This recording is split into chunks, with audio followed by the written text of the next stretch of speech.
Funding for Indian Pride is provided by the Seminole Tribe of Florida, the Forest County Potawatomi Tribe, National City, the Otto Bremer Foundation, and the members of Prairie Public.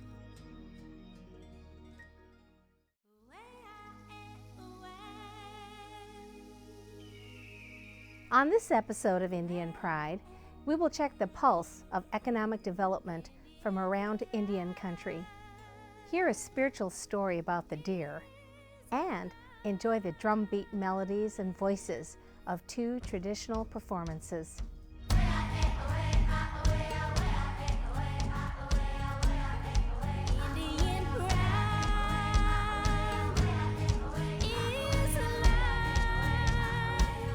Hi, I'm Junie K. Randall, and welcome to Indian Pride. Although America is widely considered to be the wealthiest nation on earth, the economic environment on most Indian reservations is far from being representative of this reality. Indian Pride examines the diverse economic development initiatives that are driving reservation economies today like never before. Non-natives are just now learning how to do business in Indian country. Private sector is just now learning how to do business in Indian country. And it is so important because Indian country is so prevalent. And the general public has been apprehensive about doing business. And I think that we're getting past that. The earliest tribal enterprises after the reservation was established in 1876 were a bathhouse at the springs, very simple, just offering travelers a chance to take the waters, and then a toll booth that actually, if you wanted to go into the Indian Canyon area, you paid, they lifted the gate and you went into the canyons. And those were the early tribal enterprises, really the only source of income for the tribe as a whole. Important to understand in the historic development of the tribe was the actions to force the federal government in 1959 as a result of a lawsuit to actually follow through and enact the allotment of the reservation to individual tribal members as an economic development benefit. The law that created allotments had been passed, but the Department of Interior Bureau of Indian Affairs chose not to follow through on that, and it wasn't until 1959 that the allotments were actually granted to tribal members. Along the Pima Corridor, our business corridor is between the freeway and Pima Road, and pretty much that's kind of where the community has decided that they want to start the majority of the development. In that area, there's allotted land as well as tribal land, and so some of the businesses that are coming up now that you see, they're office businesses, office parks, and some others are actually on allotted lands. The landowners themselves have gone out, went to different developers, or different developers have come to them, and they formulated a plan, went through our process that we have, and then now they're building. We have a lot of entrepreneurs. We have actually a program that we're going to be starting pretty soon, a loan program that we're going to be starting to help individuals start businesses or either increase their businesses, and we hope to have that come online pretty soon within the next year. This program is going to allow them to start businesses, like I said, but also if they need homes or they need to upgrade their homes or something, just a program that allows community members opportunities to get loans that they may not be able to get, for example, with a traditional bank or credit union. The vision that was provided by our people was one of structure, and it needed to be implemented, and we were able to start putting together a comprehensive development plan. And in there, it outlined many of the things that we felt like we needed to do. And we decided that we should go ahead and seek out different business ventures that would provide a return for us as soon as possible. We really didn't have a lot of funding to work with. We were somewhat successful at ascertaining funding through the government, through HUD, ICDBG block grants, EDA, different funding agencies. So we sought these grants. One of the first ventures that we decided to do was a travel plaza. Then we were able to refurbish our trading post down here that's located in our area here, and purchased a smoke shop and also a small casino and also a small retail area, and we sell gas there. Economic development on many American Indian reservations is fueled today by revenues generated by tribal casinos. For some, Indian gaming has had a detrimental impact on American society, but for Indian tribes, generations of past neglect and poverty is being addressed with gaming profits. Strong economic development in Indian country ensures the cultural survival of Indian nations.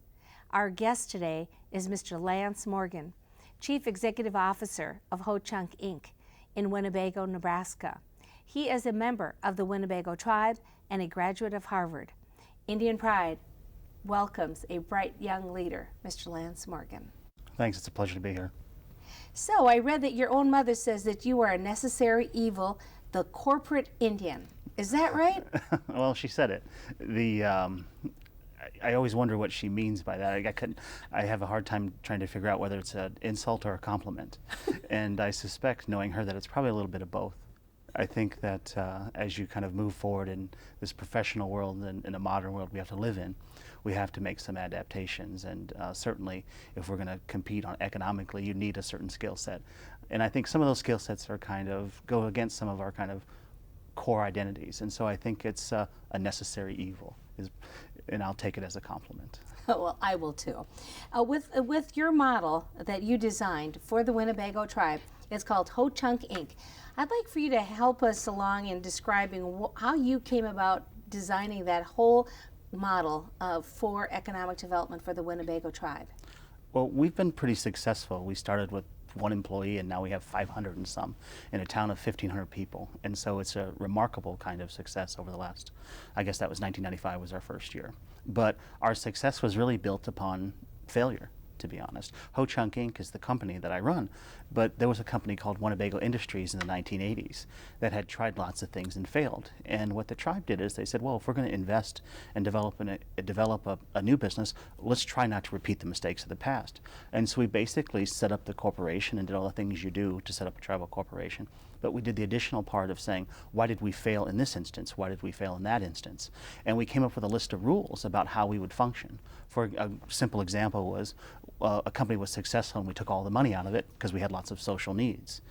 And the tribe agreed to take all of the money for the first 5 years and reinvest it so that we could grow. We had personnel issues, so the tribe said, well, you can have your own personnel system so that you don't have political issues creeping into it. And so we did a lot of things like that to learn from our past errors, to set up a company with a chance to be successful. So when you designed the company, it became a separate arm from the tribe, a development corporation, and why did you do that? Well, I think that I gave a speech, the first speech I ever gave, I think. There were 30-some government agencies there to help us get into business and to set up this kind of centrally planned economic model. And very similar to what you see you did see in Russia or China or Eastern Europe. And I grew up believing those were probably inherently evil. And it occurred to me that what the government wanted us to do was duplicate that. And so everybody knows, at least it's common wisdom now, that this government-led economic model is a terrible way to go. And if you look at what tribes themselves, we've got a particularly bad version of a government-led economic model. And so we said, all right, if we're going to do this, we sure as heck better not have the government, a particularly bad form of government for economics, running our businesses. And so due to all the reasons for political interference in the past, we decided that we would set up this company that was separate, that had oversight from the government, but separate enough to function and grow and be an organic entity. So tell me the parts of this model. Where did you get the money? Who was part of the board? And how did you decide what entities were going to be part of Ho-Chunk Inc.? And by the way, what are they? Well, we didn't decide anything at first. We just basically wanted to set up a system or a structure that would allow kind of natural talent and knowledge and learning to evolve. So we didn't promise to do anything, which is very unusual. The tribe gave us $8 million to start with, which represented a huge portion of their asset base at the time. So to give a young person, I was 25 at the time, $8 million and say, go out and do the best you can, and I wasn't very specific about what we do, and the fact that we're still here is kind of a miracle of sorts. But we basically said, look, we will set up this system. We will have the oversight from the government. We set up a board that had 2 tribal council members out of 5 to give us a little bit of, to give us the oversight from the government so they'd reach a comfort level. We set up a system of reporting where every year we'd have to give them an annual report, an annual plan, audited financials, so that the membership would make sure that there was nothing unusual going on or suspicious. Right. Although I think I'm always dealing with random suspicions of things anyway. It's our nature, I think. And we set up this structure that allowed us to evolve and learn. And what we do now from a business standpoint, and we have 13 separate subsidiaries involved in construction and retail and internet and government contracting and marketing, and I mean, you name it, we're involved in it because we're trying to build our economy locally. Anything we need to develop our economy, we're doing. But we never would have predicted that specifically back then, so we allowed ourselves to evolve and learn. Lance, the tribe started with an $8 million investment. What kind of revenue did that generate? Well, I think the first year we did $400,000 in revenue, and I remember thinking clearly that, hey, we made like $12,000 that weekend, and I think we do about $400,000 or $500,000 a day now. So, and we're in the 150 million a year range in revenue. So obviously, this Ho Chunk Inc. is a model that can work in Indian country for some tribes that have revenue from gaming. What about the model for the ones that don't have any revenue to start with or don't have access to capital? And what are some of the things that you've done since you started Ho Chunk Inc.? Well, if you look at it, I mean, really, business is a capital. You know, you need capital to do something, and what the tribes suffer is a system that doesn't allow capital flow very easily to it for lots of different reasons, which are a long story. But so we had a certain amount of capital generated from our business. We wanted to make more of a social impact. But we didn't have enough profits to both fund the business and to create more of a social economy. And so what we did is we looked around and we blended in some of the things that are already there right off the shelf, government grants, corporations, foundations, and we took that funding source combined with a nonprofit and integrated into the planning of the corporation. And we were very used to kind of thinking in terms of globally and strategically and those kind of things. And we said, what will we do now that we've got this new system to do social development? What will we do with it? And what we're building is pretty remarkable on our reservation. We're building an entire town from scratch that is entrepreneurial, that's home ownership oriented, that's cultural, that's walkable for a healthy kind of environment. And I think that a lot of the lessons of development and funding of that can be transferred over to a tribe that maybe doesn't have the same funding sources. I think we tapped into a lot of the same resources that would be available to any tribe. What we did, we went about it slightly differently by putting a little bit more structure to it and a little more planning. And I think that's available to anybody. What role can the federal government play? Well, you always get nervous when you're looking for help from the federal government. When we did the groundbreaking for the Ho Chunk Village, the town we're building, the governor of Nebraska, who's now in Washington, D.C. at the head of the USDA, was great. He came, he said, what can I do to help? I said, frankly, nothing. I said, just leave us alone. Is pretty helpful at some level. But the federal government can do a lot of things. There are a lot of funding programs that are out there that exist. But really, if you think about it, the funding programs are really designed to kind of make up for a bad situation structurally on the reservation economically. And I think most people don't realize that structurally the reservations are a very, very difficult place to do business. You know, we have difficult access to capital. We don't own our own land, so our governments don't have a tax base. Individuals can't buy their own homes and develop wealth. Our land is owned by lots and lots of different people in a fractionated way, so you can't put it up for a loan. In our area, we can't farm because our land is unalienable. We can't get a loan, so we have to lease it out. So there's all these kind of structural difficulties that tie in from policies from the federal government. And if they would take a detailed look at what needs to be done and freeing up kind of the natural abilities that are on the reservation, then I think that there's a chance that we could get out of this cycle of poverty, because it isn't preordained. It isn't our destiny. It isn't some cultural imperative to be poor. It really is a function of trying to work within a system that doesn't give you many opportunity. Well, Lance, there's a great deal to discuss on the topic of economic development, and I want to thank you for sharing your vision on this topic today with Indian Pride. Thank you.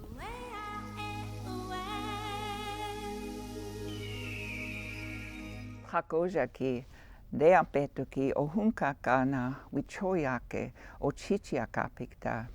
Grandchildren, I'm going to tell you a story, but like everyone else, the story is like what we hear, things that don't happen ordinarily, and some of it is based on what really happens. Diana Kapihe, are you sitting all right and comfortably? Yes. Uh-huh. This was a long, long time ago. The Dakota Sioux people were living far toward the west, and they must have done something that wasn't right, because all of a sudden there was no animals around that they could hunt. There were no deer, there were no buffalo, there were no rabbits. Everything they ate was completely gone. So they were beginning to go on now for a time, 4 or 5 days. They still couldn't find anything. And they kept looking and looking and looking, nothing. Pretty soon everybody was getting hungry. And when people get hungry, it's always the ones who are sick, the ones who are old, and the children who have the hardest time. And this is what happened. The older people were feeling weaker, and eventually some of them started to die. And then the children, the same way. The little ones didn't know any better, so they were crying. They were crying for food. And they started to get weaker, and they wouldn't play anymore or do anything. But in that village, there was a very, very fine young man who lived there with his family. And he was feeling so bad. He kept saying to himself, what did we do that was wrong, that all of a sudden there's no food for us? And he went up onto this high hills there called Deer Mountain. And he was sitting up there. He was sitting there and he was praying. Show me what we did and what we might do to get food, because everyone is beginning to feel very weak, and some of our people are dying. So we have to find food. And he was sitting there and concentrating on praying so hard. All of a sudden he heard a noise beside him, so he looked.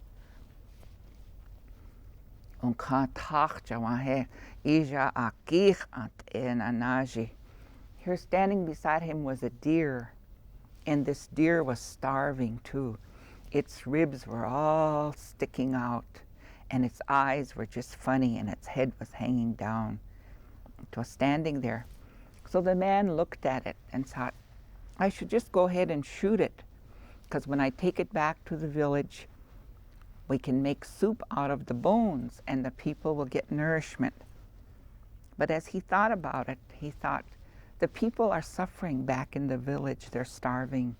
This animal is suffering and hurting too, just like the people. I won't shoot it. And he turned away. He felt so bad. Here this deer that was starving spoke to him and told him, Hecha etua. Look down, he said, over there. Here the valley was filled with all these nice fat deer.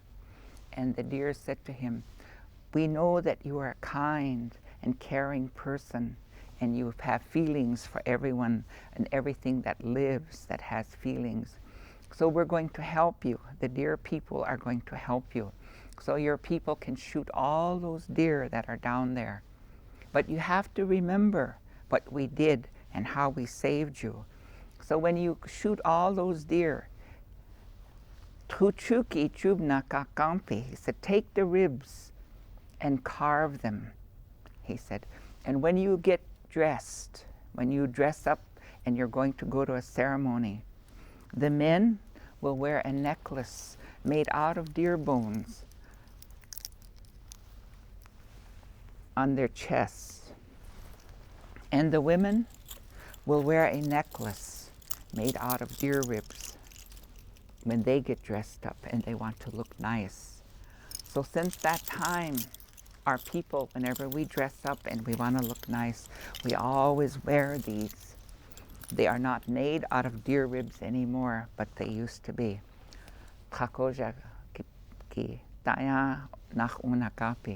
My grandchildren, you were very, very good listeners, and I thank you very much.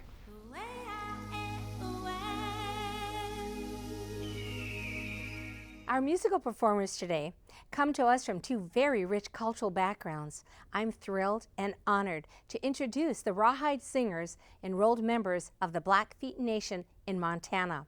Chief Earl Oldperson, Ken Oldperson, Paul Oldchief, and Victor Surechief, and followed by Mr. Joe Garcia, a proud member of the Oke Awinge, the San Juan Pueblo of New Mexico.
They sing this to youngsters, babies mostly, when they're putting them to sleep. And we have 4 granddaughters, so it's appropriate to sing to a little girl.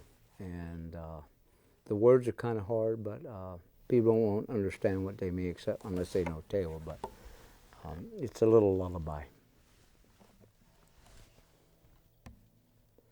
Oyo kanwewe anyuke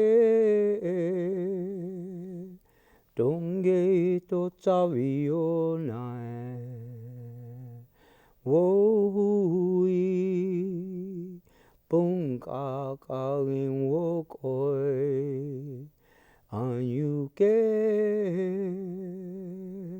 oyo kanwewe anyuke oyo kanwewe unyo kampila ambawoi punga kawin wokoi amba tawio sendo nae anyuke oyo kanwewe anyuke oyo kanwewe anyuke I'd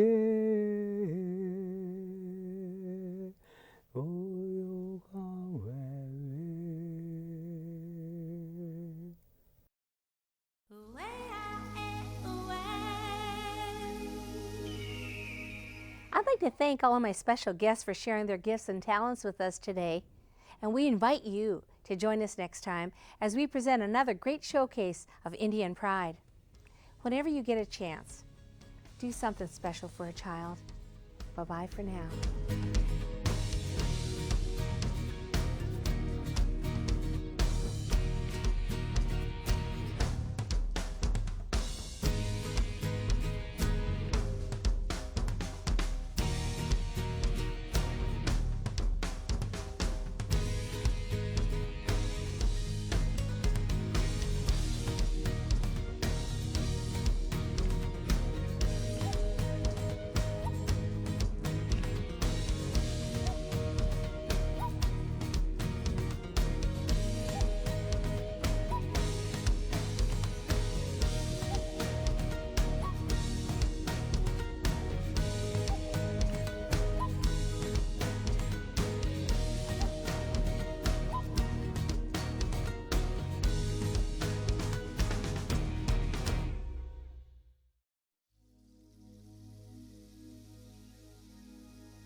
Funding for Indian Pride is provided by the Seminole Tribe of Florida,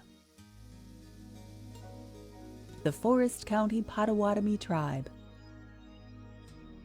National City, the Otto Bremer Foundation, and the members of Prairie Public.